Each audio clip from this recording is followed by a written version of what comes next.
So today is March 5, 2026. Stranded pa rin kami mula March 2. Kanya-kanya na kami eh. Ang malaking problema is wala lang. Hindi lang namin alam yung kung kailan kami marerebook. So we're working on that right now. Flights started getting canceled. Plans namin completely messed up. So for now, we wait. And I'll bring you guys with me habang stranded kami dito sa Sweden.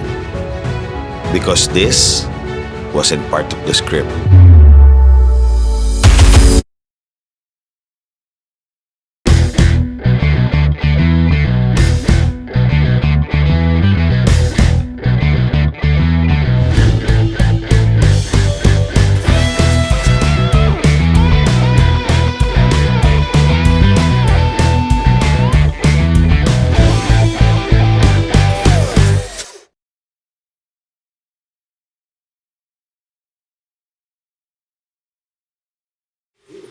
Play och TV4. Han har ju jagat till ambulanspass och det är bara för det är så farligt. Följ polisens verklighet inifrån våldsvågen. Det känns som att det är omöjligt. Poliserna i våldsvågen. So, nandito kami ngayon ni Kevin sa Stockholm, Sweden. Supposed to be, today yung flight namin pabalik ng Manila. Kaso, sarado yung airspace ng Middle East because of the airstrike. Dito kami nakastay. Yan. Charan! FYI sa mga Pilipino, wow, na magta-travel abroad, especially dito sa Europe. Kahit sino, kahit diba? sino. Kahit sino naman. Merong tinatawag na, sabi niya, European passenger rights, right to care. So kapag may delay, cancellation, or denied boarding, the airline must take care of you. So yun yung nangyari sa atin with Emirates. yes. So kaya gusto namin ng Emirates. So binigyan kami ng overnight stay, tsaka ng meal. Lunch, Breakfast, lunch, and dinner. kompleto. So bukas hindi pa namin alam kung makakalipad. So in the meantime, dito muna kami. Nasa likod namin yung airport. Nandiyan lang yung airport sa likod. Parang ganon. May mga ka-breathless sa Finland. Yes, Kevin. hello dyan, mga ka-breathless sa Finland. Sorry, late post. So, So hindi niya na-meet ang mga ka-breathless sa Finland. So, ayun. So, hindi namin alam kung kailan kami dito. Sana tumigil na yung gera. yes. Ayun. Ano masabi mo, Kevin? Para sa lahat ng mga Filipino na nandyan sa Middle East, mag-ingat po tayong lahat. Kayo dyan. Dasal Yes. for world peace. Dati pang Miss Universe lang siya. Pero ngayon, totoo na siya. Sana, yun, let's pray for world peace. Okay. Thank you. Bye-bye.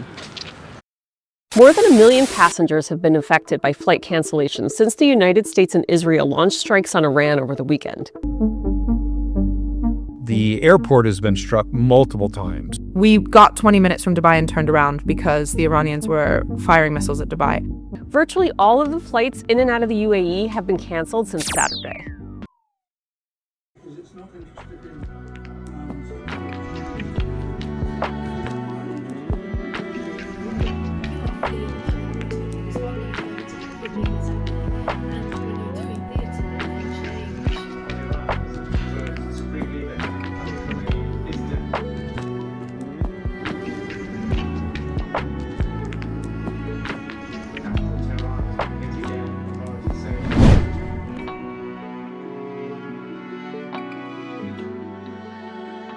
So ayun, good afternoon ladies and gentlemen. So today is March 5, 2026.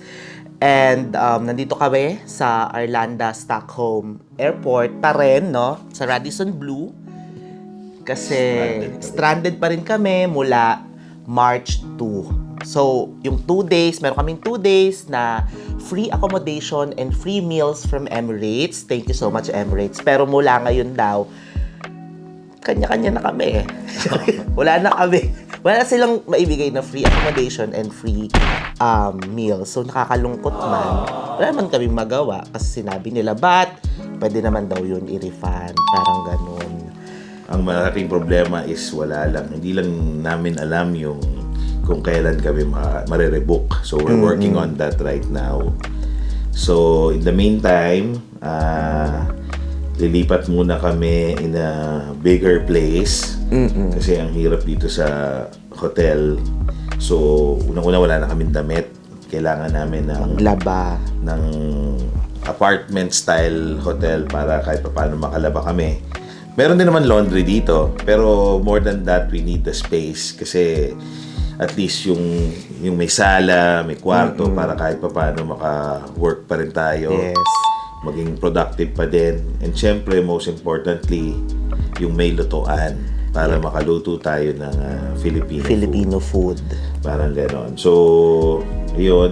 Well, ito yung reason kung bakit naglo-location Reke, yung nag-a-advance yung kaming mga producers para in a way ma-anticipate mo yung mga possible na problem. Pero syempre, who would have thought na magkakaroon ng war? Di ba? Sino ba makaka-anticipate nun? But generally speaking, ito yung purpose nun. So, we go to a place nang tayong dalawa muna para lang makita natin yung sitwasyon bago tayo magdala ng maraming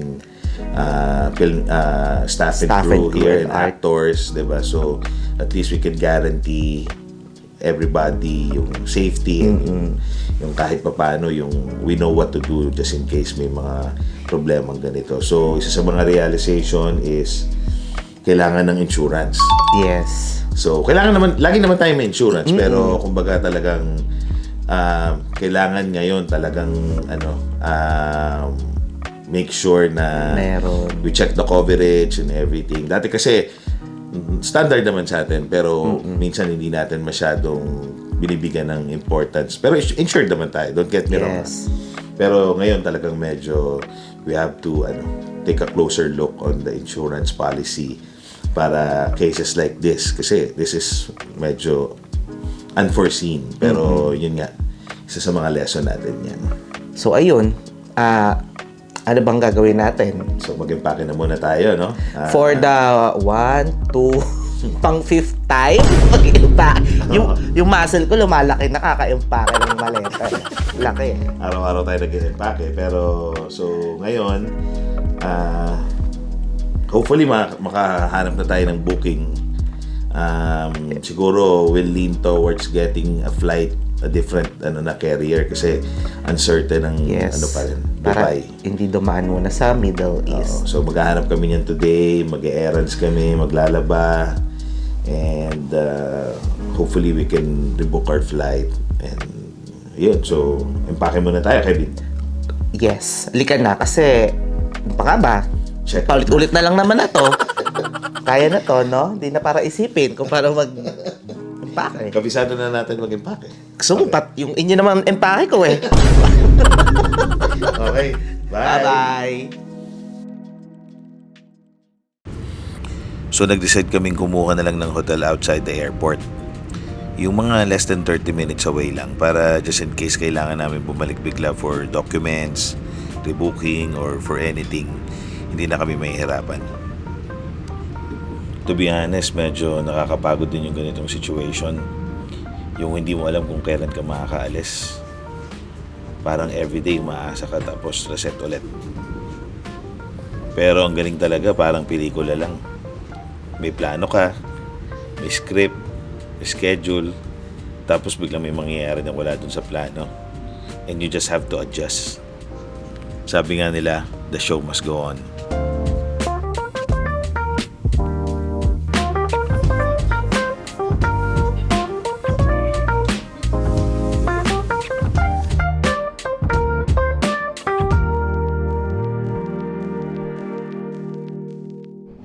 Ayan, so nandito na tayo andito na kami pala, no? Sa bago namin hotel na pagstayan until basta kung kailan kami makauwi. So, kailangan lang natin magpindot para mabuksan natin ang pinto.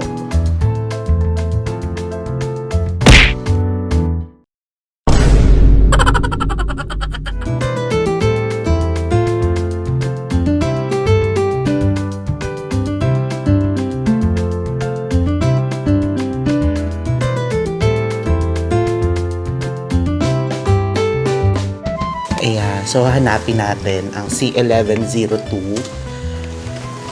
So, walang ano dito, walang mga hotel staff or something. So, galingan mo para mahanap mo sila. So, dito tayo, C1102. Tapos, since wala kang mga hotel staff, ganyan, magsasend sila ng code. So, pinto natin yan. The code is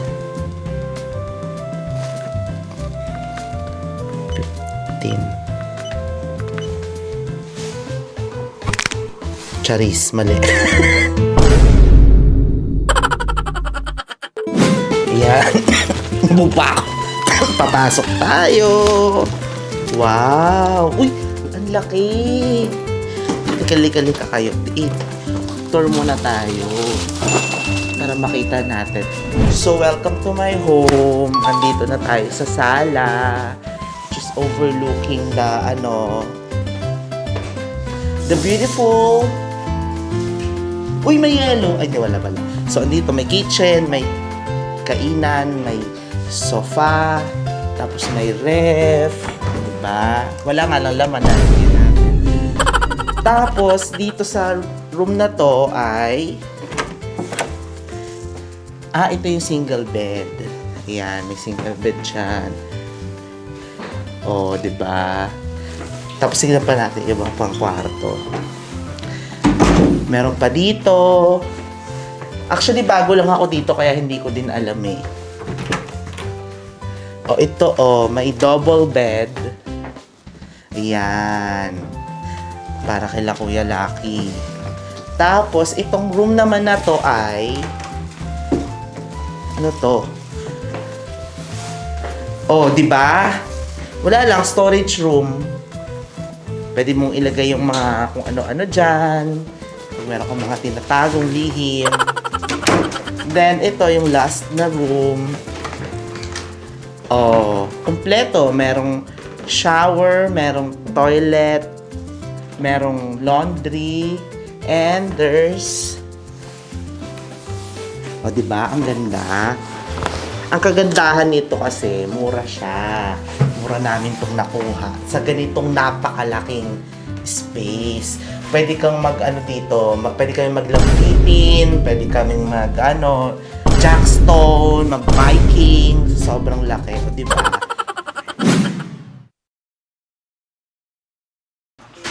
Sa ngayon, mag-grocery muna kami kasi sobrang miss na namin ang Filipino food.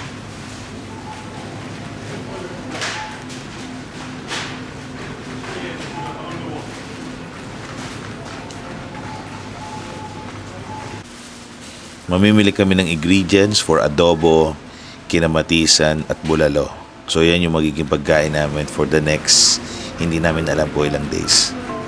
Tapos syempre bibili na rin kami ng beer para kahit papaano medyo makalimot ng konti sa problemang ito.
So for now, ito muna, luto muna kami.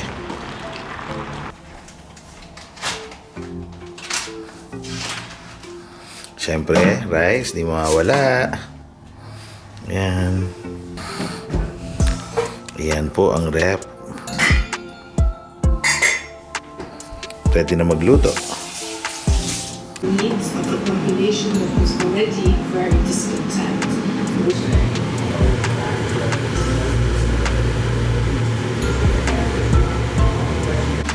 Okay, so syempre, kakain tayo ng adobo.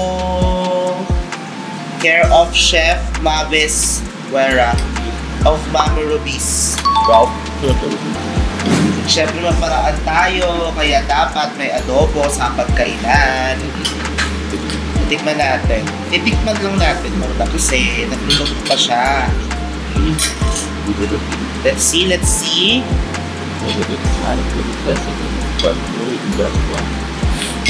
Tignan natin. Una yung amoy, amoy suka, sabay toyo, very adobo. Tikman natin yung biik nila dito.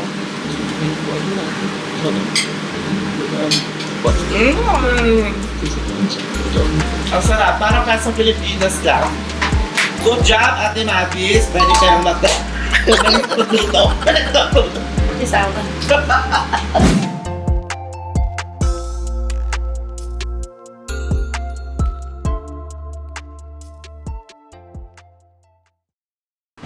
Since nandito na kami sa Sweden, might as well make our time productive and at the same time, enjoy na rin namin.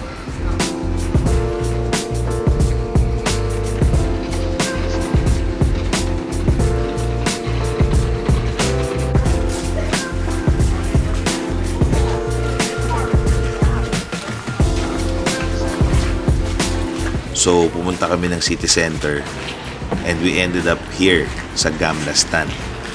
And ang ganda. As in, ibang klase yung vibe. This is the old town of Stockholm. Like, way back 1200s pa. Makikita mo talaga yung mga buildings, yung streets. Preserve hanggang ngayon. Para kang naglalakad sa ibang panahon. Cobblestone, tapos yung building makukulay. Ang sarap mag-shoot dito actually. As a filmmaker, ang dami mong naisip na pwedeng gawin dito. Parang movie set talaga. Nandito na lahat.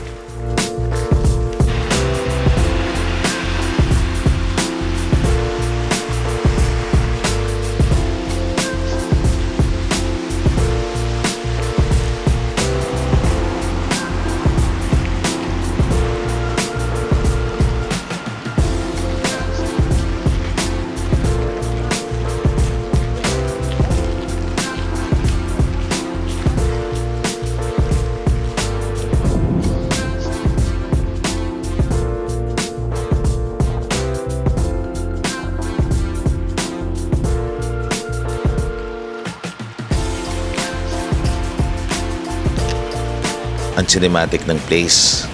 Kaya huwag kayong magugulat kung one day may movie na rin ng Mavex dito.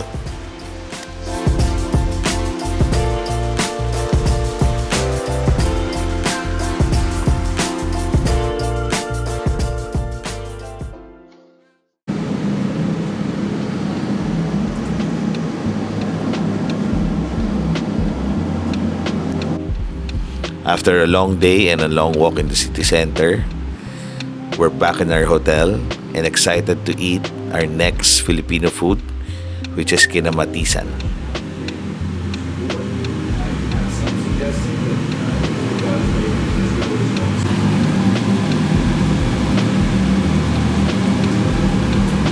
Sarap!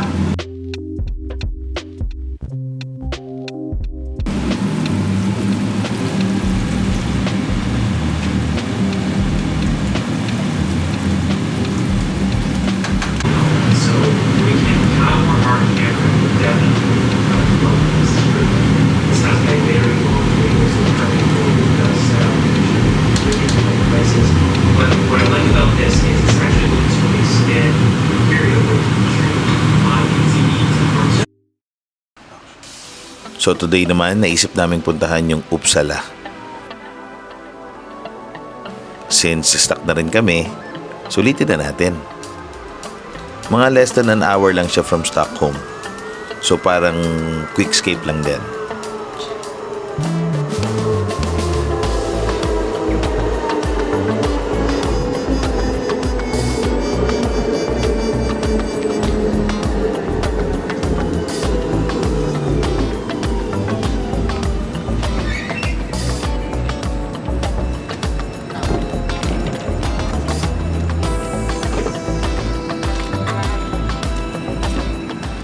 pagdating namin, iba yung vibe.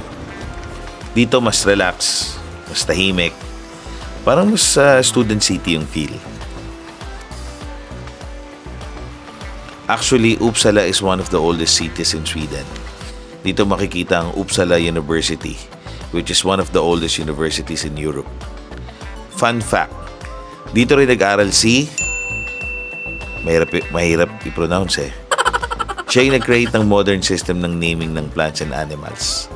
So basically, lahat ng biology students ngayon may utang sa kanya.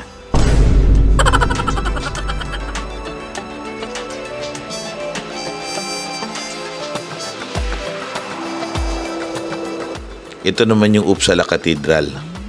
Isa siya sa pinakamalaking church sa Scandinavia. Ang ganda.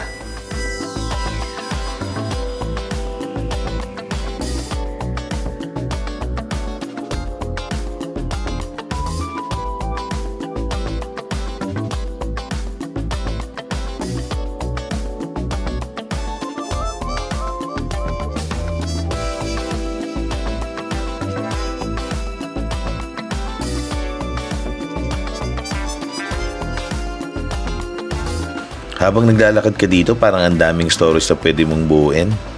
Simple lang yung lugar pero may lalim. And honestly, nakatulong ulit siya kasi kahit pa paano medyo nadadivert yung isip namin from the situation. Siguro yun din yung maganda sa pagtatravel eh.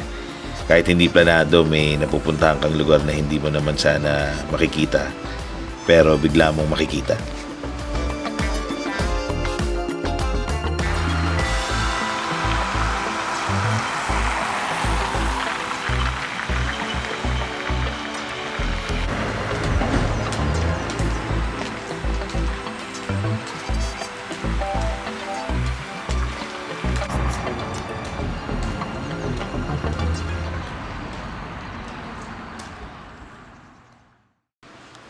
I'm happy to say that this is our last day in Sweden.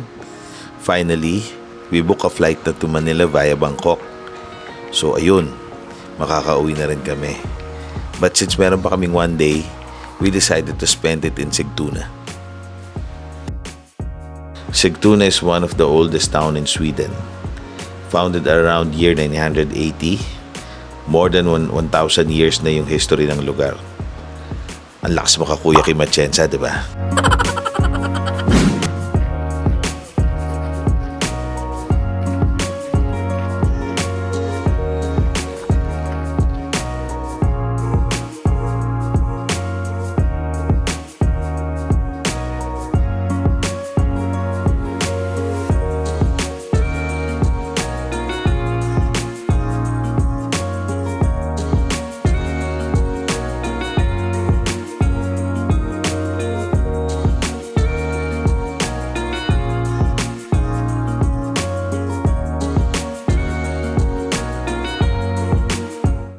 Dito sa Sigtuna, tahimik, simple, tapos yung view ng lake, ang peaceful. Ibang klase.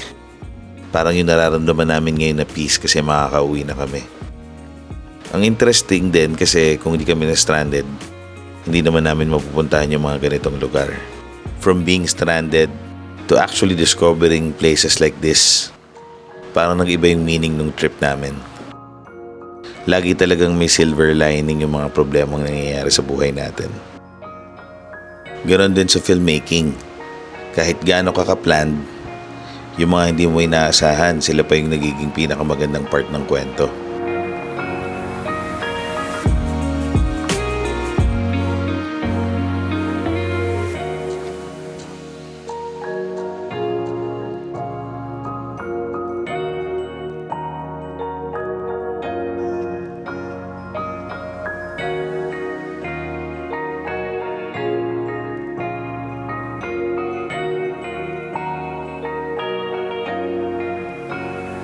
Kaya as a movie producer, mahal na mahal ko yung ginagawa ko. Hindi lang dahil nakakapagbigay kami ng entertainment, pero dahil na-enjoy din namin yung buong process, yung experience, and everything in between.